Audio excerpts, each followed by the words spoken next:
Won't it be Ryan the Great? And today we got more NBA free agency, guys. Now I know all the bigger moves happen, but we still got Damian Lillard looking to be traded. We still got James Harden looking to be traded. We got some key veteran role players that have either been traded or have signed with some teams to help some teams win championships.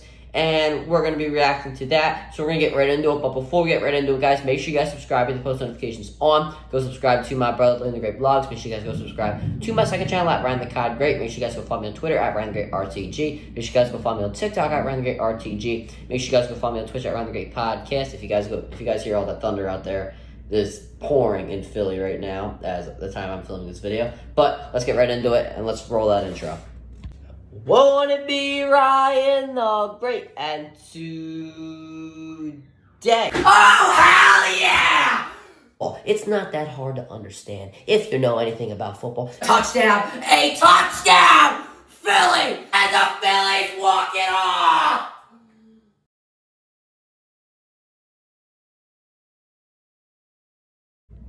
Alright, so where we picked off was the end of July 1st with the Sabonis deal. We're going to move on to July 2nd, and we'll do July 3rd. July 4th, nothing much happened, so I can just talk about that. The Sixers saying they would love to keep Harden, this, that, and the other. And then Orlando waived Bol Bol. I was so sad about that they waived Bol Bol. But what are you going to do? It is what it is. He'll get a team, though. He's popular. Let's get right into it, though. So, starting on July 2nd, Jordan Clarkson, he finalized a 3-year, $55 million contract with the Utah Jazz. Listen, I like Jordan Clarkson. I think he's really made a name for himself in Utah, being a key player there. I mean, obviously, being Sixth Man of the Year back in 2020, I do believe. 2020 through 2021 season. He was the Sixth Man of the Year, and now this year coming off a 20-point-per-game season. Definitely well-deserved contract for him. And, the Utah Jazz, not a team that is going to contend, but, are looking into Damian Lillard. But I don't think they could get him. There could be some guys that, might want to team up with Lauri Markkanen, Walker Kessler, who I think is very underrated, by the way. John Collins has just been traded there. Now, Jordan Clarkson, Colin Sexton, they do have a solid group. There can be some guys in the future that would want to play for this team, and a good start here for Jordan Clarkson. Personally, I wouldn't want to play for Utah. It's too cold there, but I can't be saying much because in Philly, when it's cold, it's cold. Moving on, more stuff about the Damian Lillard trade. I talked about that in a separate video. Make sure you guys go check out that. The Oklahoma City Thunder are acquiring Patty Mills from the Brooklyn Nets, and the Thunder will also get draft compensation because they are taking on an expiring Mills contract that is worth $6.8 million. So Patty Mills, obviously, he's on the tail end of his career. Hasn't been doing much. Average around 6 points per game last season for the Brooklyn Nets. But Patty Mills, he can still be an impact player for this team. Well, I don't think he will be a key role player. He can definitely be that veteran leadership for a team that is one of the youngest in the NBA. And, he can get some shooting, obviously veteran leadership, locker room leader, stuff like that. But honestly, now that we're looking at the Oklahoma City Thunder and they're getting some older guys to help lead this team, we should be talking about them as a playoff team right now. Chet Holmgren, he's had his time. He didn't play all his supposed rookie season because he was injured. He's supposed to come back. He's had a whole year to be lifting his weights, put more muscle on his body. He had a solid start in the summer league. I will give him that. But he needs to really fill in as one of the best, if not the best player on the Oklahoma City Thunder if they're going to live up to the expectations that we are putting on them. Moving on, Miles Bridges is preparing to sign his 1-year, $7.9 million qualifying offer with the Charlotte Hornets. Listen, obviously, Miles Bridges did get into a little bit of trouble outside of the NBA. I obviously don't talk about that kind of stuff. But, I think that his reputation has now been damaged. He's not going to be getting any money that he thinks he deserved. Listen, I like Miles Bridges. I think he's a very, very good. I think he's a very solid player. Average. What was his average last few seasons? Like 2 seasons ago, 20 points per game. He played 80 games, so that's only 2 games missed. That's definitely really, really solid for a player. A career 13 point per game scorer. Career 47 field goal percent shooter. You truly like to see guys like him get paid. But unfortunately, at the end of the day, when you get off the court and you do some stupid things, you're not going to get paid, and that's his biggest problem right now. For the Charlotte, what does this mean for the Charlotte Hornets? Not that much. LaMelo Ball, I don't expect him to come back and do much this season. I expect him to get hurt again. And other than that, there really is not much there. No wonder Jordan's getting up out of town. They do have Brandon Miller coming in as a rookie, but he can only do so much. So it's just a mess over there in Charlotte. Eric Gordon has agreed to a 2-year, $6 million deal with the Phoenix Suns. Listen, the Suns have gotten a lot of forwards in this free agency. They've gotten a lot of guys that I don't want to call a bunch of nobodies, but they're not the greatest players in the world. But now Eric Gordon, once again, another man on the tail end of his career. I don't know how old he is. I think he's in his almost late 30s. I have absolutely no clue. But obviously, as we know, a veteran in this league. Definitely could still play. Averaged 11 points per game this season. Last season, a career, a career 16 point per game scorer. He can, definitely a solid shooter for the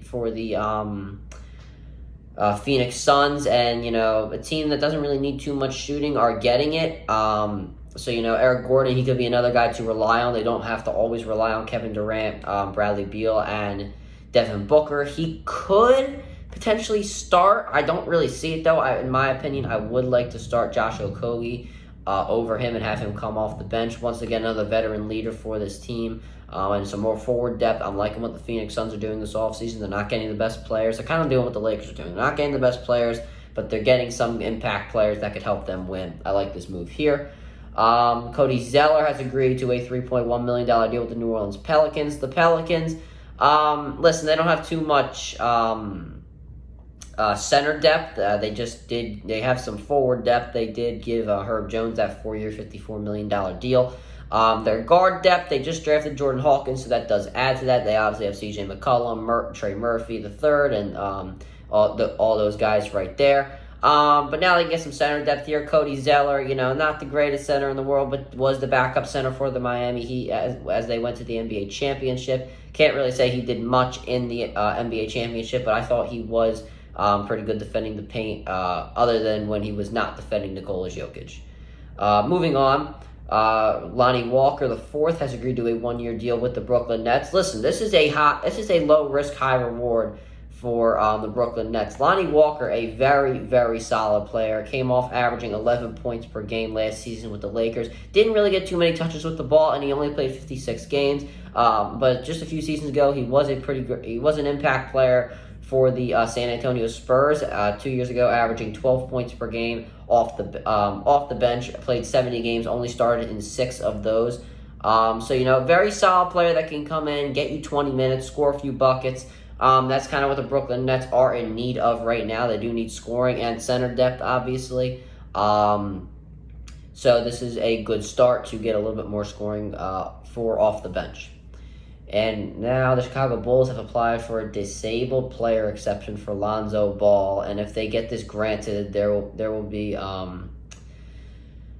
they can get $10.2 million back, which is about half of Lonzo's Ball's salary, and he is expected to miss the entire course of next season. This is a shame for Lonzo Ball, because honestly, I think he started out as overrated with all his stuff with his dad, calling him the greatest player ever, and calling him better than Steph Curry and all that. Goodness gracious. But then when he left the Lakers, not too much of anything went on on the Pelicans, but then when he got to the Bulls, he really started to make an impact. I thought that he started to shoot a lot better. His defense really improved. He became a great playmaker.